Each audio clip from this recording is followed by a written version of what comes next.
Making disciples is one of the most important things you can do. It's simple, it's rewarding, and it's eternal.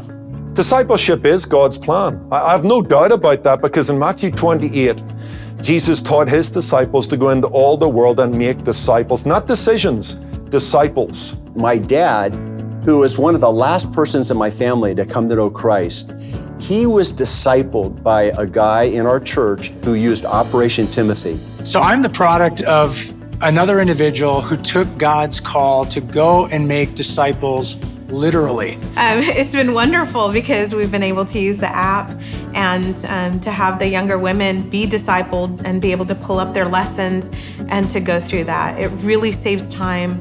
It helps us to not forget. Your phone's always with you. And so it's been very useful. And he talked to me about Operation Timothy and how much he was getting out of it. So I took a look at it, and out of all the training out there, for me, I thought it was the best stuff out there. My Paul did it for me, and I'm so excited to be on the verge of becoming a disciple maker myself. Strongly biblical and easily transferable from one disciple to another. Starting Operation Timothy is actually quite easy.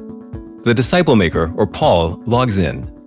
The Paul may want to invite a Timothy so that the two will now be linked together throughout the discipleship process. Operation Timothy is offered here online and also as a 3-book series. No matter which approach you take, the OT begins by asking a captivating question. It all begins with, what is the purpose of life? What would I say is the meaning of life? That's a really loaded question. Meaning of life? Yeah. Meaning of life. You'll also wrestle with subjects such as, is the Bible credible? And who is Jesus? Entering into the final phase of Operation Timothy, you'll understand how to know God's will for your lives, becoming a person of character, and together you'll discover how to multiply your life. After all, isn't that what disciple making is all about? And so, whose job is it?